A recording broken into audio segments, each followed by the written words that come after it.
그 그리스도 안에서 모든 것이 자유롭다.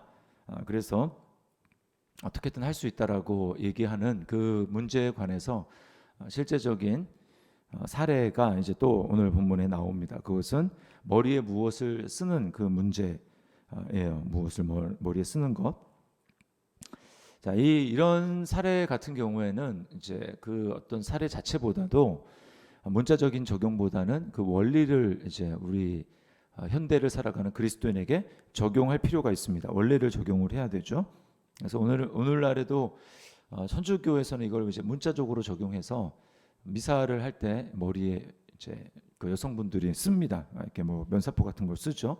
이제 그게 문자적으로 적용을 해서 그런 거예요. 그러나 문자적인 적용보다 더 중요한 것은 이제 원래적인 어떤 의미와 원리를 적용을 하는 것입니다.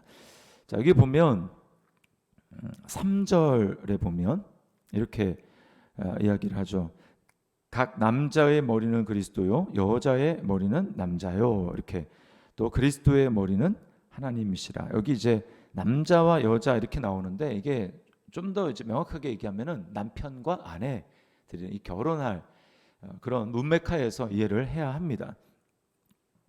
자, 4절에 이제 보면 이렇게 얘기하죠. 4절에 무릇 남자로서 머리에 무엇을 쓰고 기도나 예언을 하는 자는 그 머리를 욕되게 하는 것이요. 네. 남자의 머리는 그리스도라고 그렇게 얘기를 했습니다.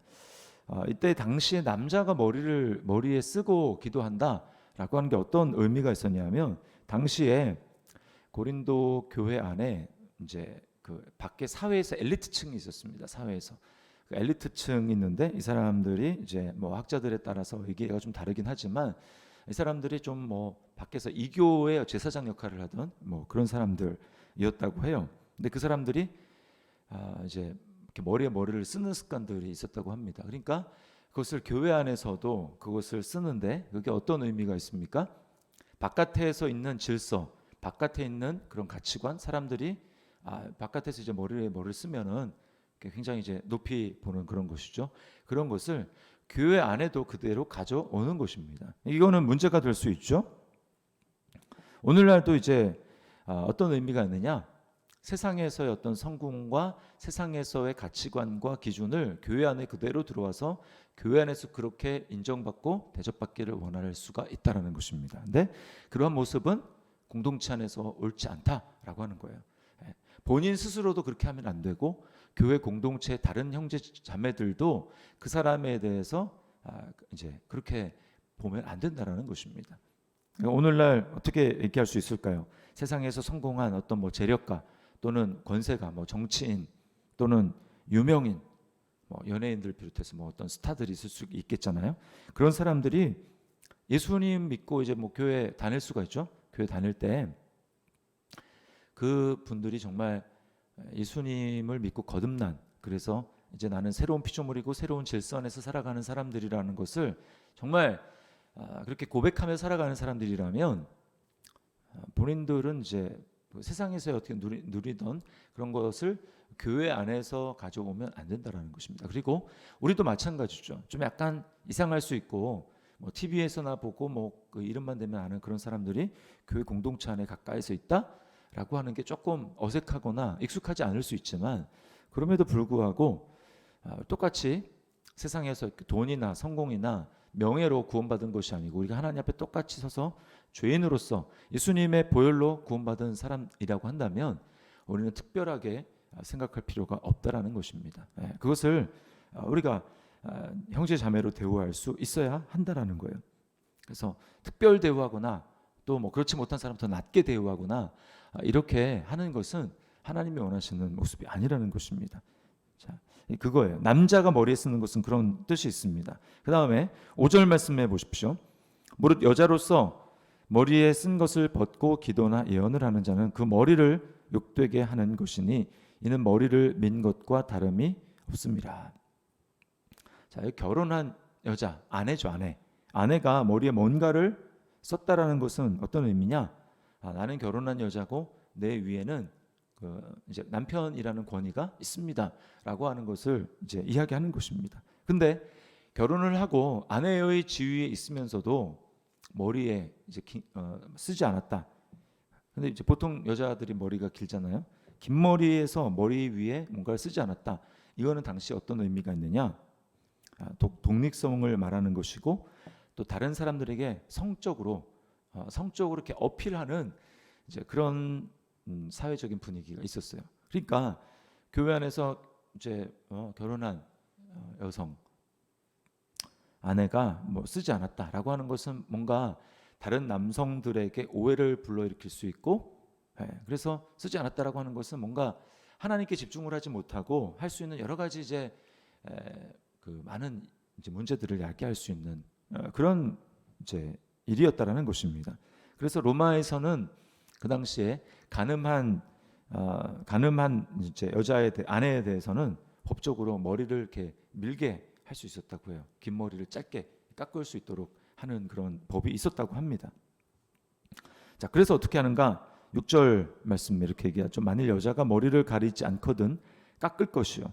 만일 깎거나 미는 것이 여자에게 부끄러움이 되거든 가릴지니라. 이렇게 이야기를 하고 있습니다. 자, 이제 그렇게 이야기를 하는데 이 부분에 대해서 좀 더 깊이 들어가게 되면 두 가지 원리를 우리에게 적용을 할 수가 있습니다. 그것은 하나는 창조의 질서. 자, 아까 3절 하반절에 뭐라고 얘기했습니까? 남자의 머리는 그리스도요, 여자의 머리는 남자요, 그리스도의 머리는 하나님이시라. 그리고 7절도 보십시오. 남자는 하나님의 형상과 영광이니 그 머리를 마땅히 가리지 않거니와 여자는 남자의 영광이라. 자, 또 8절을 보십시오. 8절.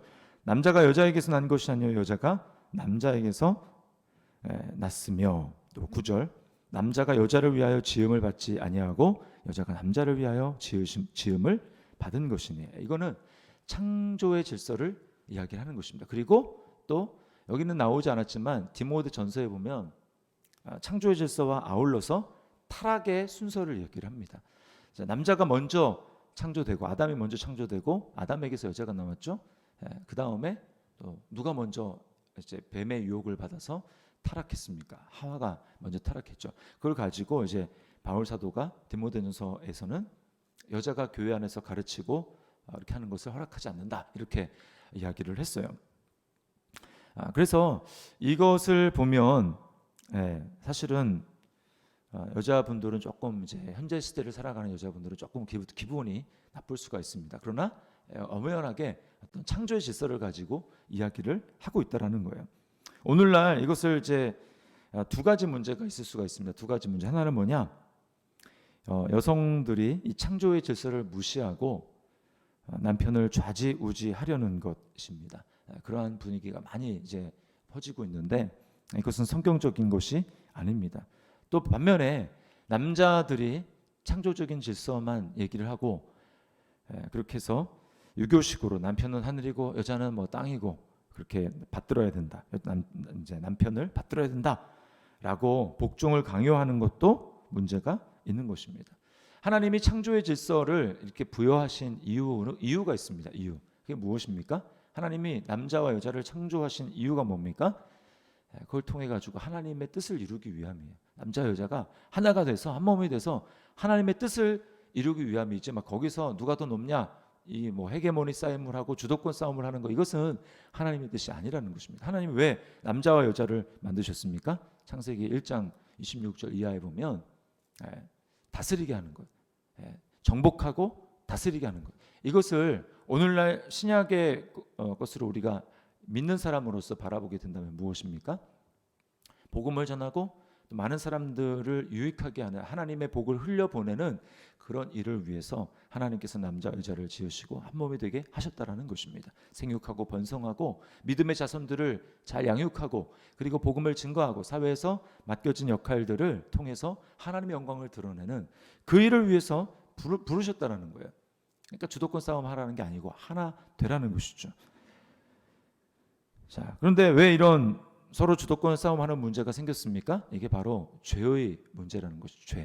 죄 때문에 서로가 하나님의 처음에 창조하신 그 질서가 다 깨졌고 그래서는 이제 서로가 더 높아지려고 여자는 어떻게든 남자 위해서 또는 은근하게 뒤에서 막 조종하려고 하고, 남자는 어떻게든 그것을 인정하지 않고 또 그것을 막 짓밟으려고 하고, 이런 모습이 왜 나타났는가? 바로 죄 때문에 그렇다라는 것입니다. 그래서 오늘날 보면은 안 믿는 사람들 경우에는 아주 많습니다. 또 믿는 사람들 중에서도 또 이런 문제에서는 하나님의 말씀을 적용하지 않는 모습을 보게 됩니다. 그래서 이제 결혼을 뭐 이렇게 앞두고 있는 이제 자기 아들이나 또는 뭐 이제 딸이나 이렇게 이야기하는 경우가 많다고 해요. 부동산하는, 저는 우리 어떤 집사님한테 들은 얘기인데, 집 구하러 와가지고 막 그 엄마가 딸한테 절대로 이거 사위 이름으로 하면 안 되고 네 이름으로 해야 된다. 뭐 예를 들면 뭐 이런 거라든지, 여러분 무슨 의미가 있습니까?